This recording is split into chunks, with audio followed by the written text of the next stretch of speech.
11th anniversary of the signing of the CAB, the Comprehensive Agreement on the Bangsamoro. This is Dr. Nassef Manabilang Adiong.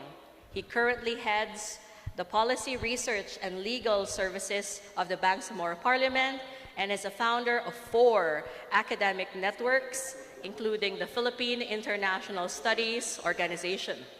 He researches policy issues affecting the Bangsamoro and explores decolonial knowledge sources of the Global South, as well as interdisciplinary studies between Islam and international relations. Dr. Adiong has received more than 23 accolades, including the Noam Chomsky Global Connections Emerging Scientist Award, conferment as UP Scientist 3, UP Professorial Chair Award, and the Outstanding Young Men of the Philippines, among others. Let's give a warm welcome to Dr. Nassef Manabilang Adiong. Thank you so much.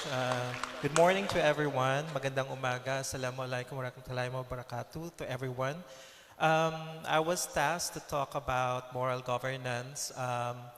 In the beginning, at the onset of when I was invited to lead the Policy Research and Legal Services of the Bangsamoro Parliament, I came up with the mantra of the present leadership of the Bangsamoro government, which is of course the MLF, that they have this a battle cry of moral governance as somehow delineating and distancing from the government structure of the ARM at the time. And what the Chief Minister, the Interim Chief Minister, has expounded about moral governance is always in conjunction with corruption, free from corruption, integrating elements of honesty, justice, integrity, and many of the aspects, especially probably giving an element of religion in the entire spectrum of moral governance. So when I came up at that kind of notion and conceptualization, I provided a theoretical framework, especially on the constitutive theorems of elements that I can think of that is somehow expounded from the Bangsamoro Organic Laws provisions in toto or in cognizance with the Islamic principles. So I provided 5 principles or elements or theorems that somehow provide an understanding on the moral governance. First is faith. You can see that in the preamble of the organic law. You can see that in the expression, religious expression of the tripartite communities of the Bangsamoro, the Muslim Moros, the non-Moro IPs, and also as well as the Christian community settlers. And you can also take a look at the second principle, which is the freedom, attaining a kind of autonomy, which is also expounded in Islamic principles, providing a kind of a stewardship, a caliphate system for the Muslims people. And then you also have the moral authority, providing a kind of a moral ascendancy to all the leaders in the Muslim Islamic civilization that is somehow kind of a reflective of the building up of the BARM as an institution. And then you also have common good, and a common good that is somehow resonating the ideas of istisla and maslaha. So you have public welfare and public interests of the community, and which is quite different from the Western construct of individuality, where Muslims are more communitarian, communal, than the expression or the significance of individualism. And you also have the last element that I espouses in my framework, which is the social ethics in trust, justice, akal, knowledge, and all of this somehow provide a compendium and understanding of social ethics in Islam. Now, the delimitations of my framework, I have not touched upon kind of a symmetrical conceptualizations with the Christian community settlers. So I really need to find ways to somehow resonate all of these principles to the community settlers, as well as there are also Filipino-Chinese communities that are somehow a part of the community settlers in the Bangsamoro. And you also have the indigenous peoples that I also need to take upon if these 5 theorems also resonates in their own community as well. So those are the thing conceptually and theoretically when I look at moral governance. Now you can take a look at some of the legal terms in the legal definition that you can take a look at the Bangsamoro Administrative Code. It's specifically stated that it's free from corruption and evils and promoting justice, honesty, integrity of the people. And you can also take a look at the Bangsamoro Civil Service Code. In the Civil Service Code, they have expounded that all employees, all working at the Bangsamoro government has to take an oath of moral governance aside from the oath as part of the civil servants or of the bureaucracy of the Bangsamoro government. And all of the other legislations enacted by the Bangsamoro Parliament, there's always a declaratory statement that it always uphold moral governance. And in terms of training all the employees of the Bangsamoro government, they have these values transformation training, VTT, and values enhancement training, where it's mostly an Islamic seminar, orienting the employees about Islamic principles and how to integrate that. Now, we are here to discuss and talk about informed citizenry, what are the roles and challenges to build an informed citizenry and accountability in times of the upcoming election. And as kind of a rejoinder with the first session regarding Sulu, the question on the Sulu, which they expounded kind of 5 approaches. First one is reintegration to BARN via the Subiri Bill, or creation of another regional government, autonomous regional government, the Sulu Archipelago of Basilan, Sulu, Tawi-Tawi, introduced by Senator Padilla. And you also have whether it could be could integrate to another region, probably Region 9. Of course, what have expounded later on that they need to provide and compete for physical space. Compared to when they were part of the Bangsamoro, they have physical autonomy to their programs and projects. And you also have, I think, a notion, an approach on a standalone province of the government. And among others, I do have a revolutionary idea, which I will share it later as we discuss. I'll give more time to also with my co-panelists and to the open forum as well. So thank you. Why there is a need to frame the form of governance for the BARM today. Today, the government of the day called it moral governance. Why it is important to address indeed the issue of governance in the BARM. Any of our resource persons would like to pitch in on that discussion? Okay. Beauty before age, yeah. or age before beauty? I would say that there is a deeper root cause on why the present government, the government of the day, are promoting the idea of a moral governance. First, historical injustices that have experienced by the Moros in time immemorial, since the colonization had happened, since they were colonized, subjected to humiliations, subjected to many genocides, massacres of the colonizers, where their Islamic beliefs, their cultures have been destroyed, and somehow imposed to them a kind of a governmental structure and practices that is quite European-centric, that is quite Western-centric, that is alien to the peoples of the islands in pre-colonial Philippines. So that's one. And its experiences. They already have a sultanate system. They have engagements with the Ottoman Turks, Ottoman Empire, engagements with different sultanates in Brunei Sultanate, the Sulu Sultanate. So you all have this kind of political institutions that are well entrenched and well developed in their own societies, that provides a kind of an innate cultural governmental that is quite, applicable to their own cultural way of life. And then come in the colonizers, and then come in the first Philippine Republic, the nation-state system, which is quite alien to the Muslims' civilizations. The nation-state system that is based on the Westphalian system of the,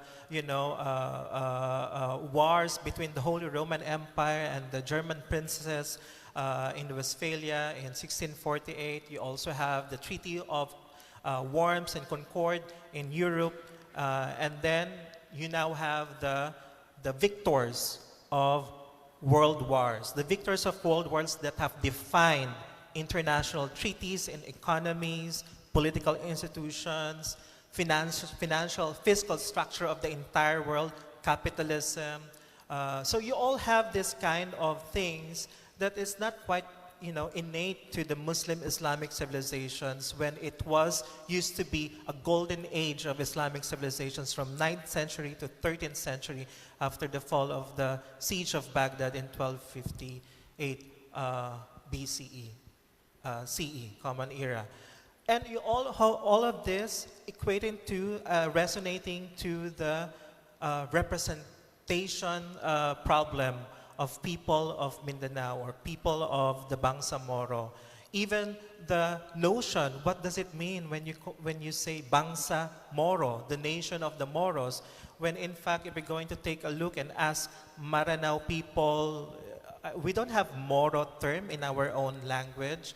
The Maguindanao people, all identifications of people in this set of lands are well represented based on their homelands. So, I know the family of the Adiong clan. They came from the Datsaan Ramayin land. I know the clan of people from Marawi City. There are clans from there. So it's based on the land. And this land has been a perennial problem. When the colonizers came in, they stole the lands. With this, many policies of the national government. You also have homesteading policies where corporations, the old corporations that took over the lands of the people. So it has a deeper cause of problems.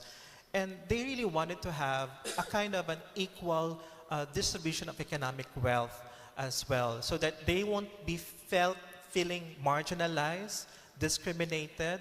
So it has a deeper problem that stems from that historical injustices and come into the contemporary part of the society of the Bangsamoro by the MILF.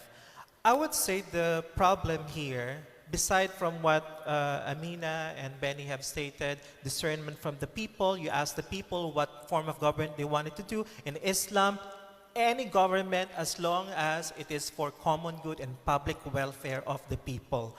And you have Attorney Benny stated public office, public services, and public fund. All of those politics.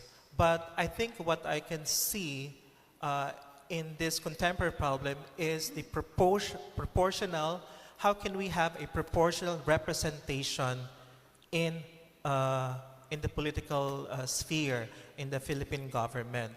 I was glad that MP Ampuluto have, let me join his entourage going to Indonesia, and they went to Aceh government, and the Achenese autonomous government has a direct representation to the National Congress of the Indonesia. They are sitting, I think, 20 plus members of the parliament of Indonesian government that are Achenese. Here in the Bangsamoro, we don't have a direct representation to the National Congress of the Philippines. The direct representation stems from the congressional district representation in the members of the House. Not even in the Senate.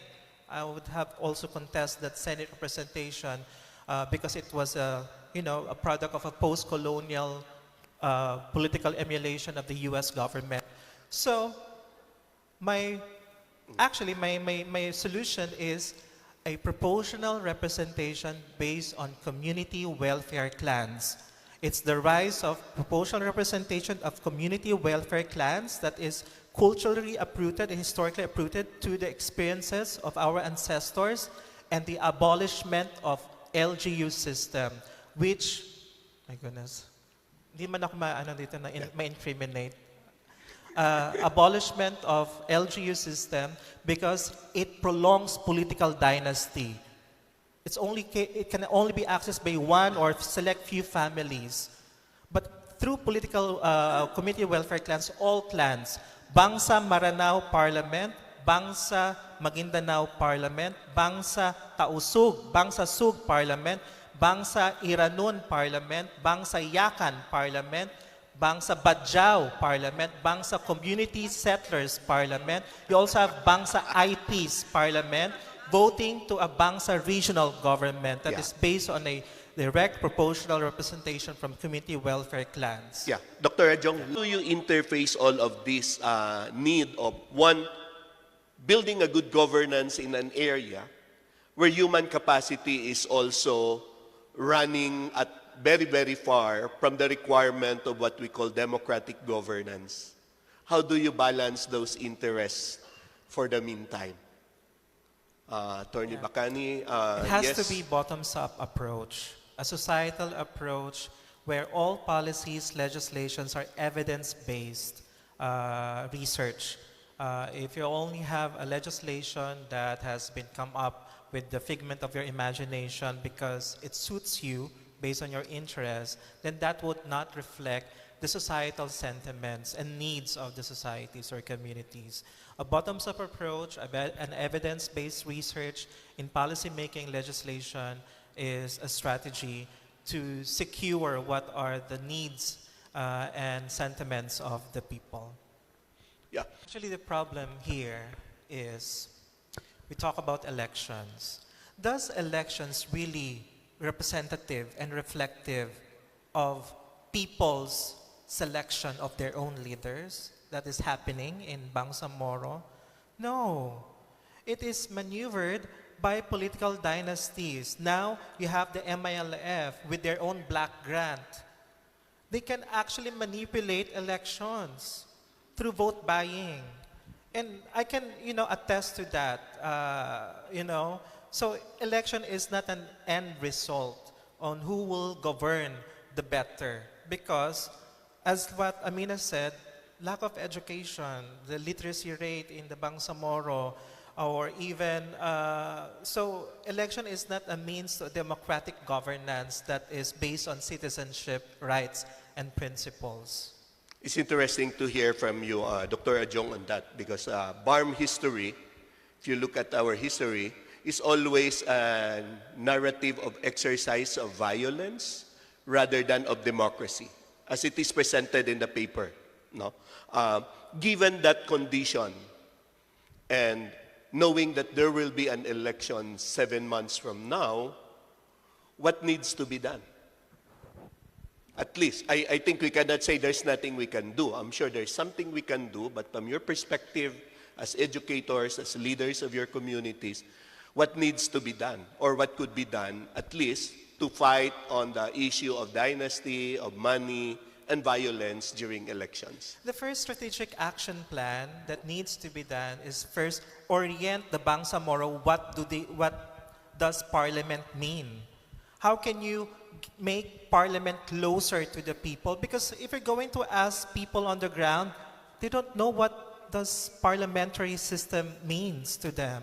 And how can we guarantee that if we vote a political party, it represents our interests? So, and what's the rationale of an 80-member representation?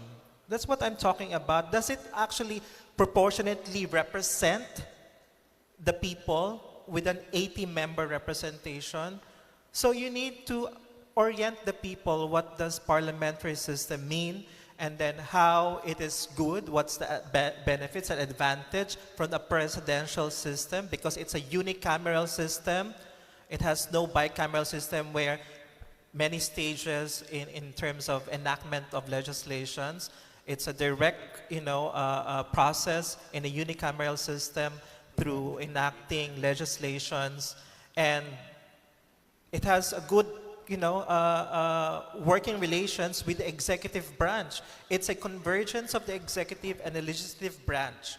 So accountability during question hour of the Prime Minister, in other parliaments worldwide, they have weekly question hour. The opposition MPs will always ask the questions to the cabinet ministers, to the Prime Minister. Why are you legislating this? And they even have a parliamentary public petitions where the public has a direct way to petition that we need to legislate this thing. Thank you very much, Dr. Adjong. We ask our panel members to pick up one of the issues that you feel you're really into it, and probably that also add to your concluding statement for this session. Thank Please, you. Attorney Dr. I'll Adjong. leave to Amina the question on inclusivity and women representation in the parliament system. I'll answer the online question on how to have a direct proportional representation. Right now, we have a reality of two representations. You are living in a municipality or a barangay, and you are under the District 1 congressional district representation to the national legislative body. And now you also have a representation from the regional government, which we call parliamentary district representation. So if there are two opposing, probably complementary, how can we legislate laws if you have two representatives, one from the national government and one from the regional government? My proposal is actually what I call the rise of proportional representation based on community welfare clans. In the Maranao Society, as an example, in Lanao del Sur, we do have clans representation, clans, big families, political families, clans, in each based on whether from a certain municipality or barangay. Then if we will have a direct family/clan representation, probably we do have, I would say, let's make a quantifiable estimation. 100 Maranao community welfare clans as the represented, and they will select their own 100 Maranao community welfare clans in the Bangsamoro Parliament. Same as well as with other communities. The Bangsa Badjao, which has been for a long time been discriminated. The Bangsa Badjao Parliament create their own through their community welfare clans. They create their own parliament, unicameral parliament, as well as for the Magindanaoan people, the Tausug, the Bangsa Sug Parliament, the Bangsa Yakan Parliament in Basilan, the Bangsa Sama, the Sama Parliament in Tawi-Tawi, Iranon, the IPs, Bangsa IPs and the Bangsa Community Settlers Parliament. And each of these Bangsa parliaments, they will create their own Bangsa regional parliament. Depending on how many numbers, it's up to them. So with the creation of a Bangsa regional parliament stemming from the representation from the ground of the clan representation, then those sitting as the Bangsa regional parliament will also automatically sit as members of the legislative body of the national government. So that's what I'm saying as a kind of, but you have to abolish LGU system, governors, no more governors. There will be chief minister in each parliament. Bangsamoro Parliament, they had their own chief minister and cabinet ministers. Cabinet minister for health, agriculture, same as well for the Badjao community, same as well for the Magindanaoan community. And that's it. No more, but it needs congressional action. It needs amendment in the Constitution. Thank you very much, Dr. Adjong, for this kind of proposal. I think future sessions should be held also on this one. I'd like to present the Certificate of Appreciation to Director Nassef Manabilang Adiong. Let's give him a round of applause.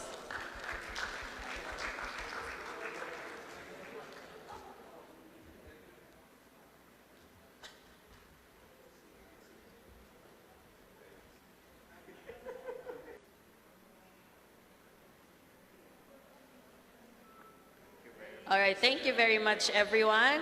So that ends our second session on moral governance and elections, role and challenges in building informed citizenry and accountability in the Bangsamoro. Thank you to our speakers and the moderators for session 2. To wrap up today's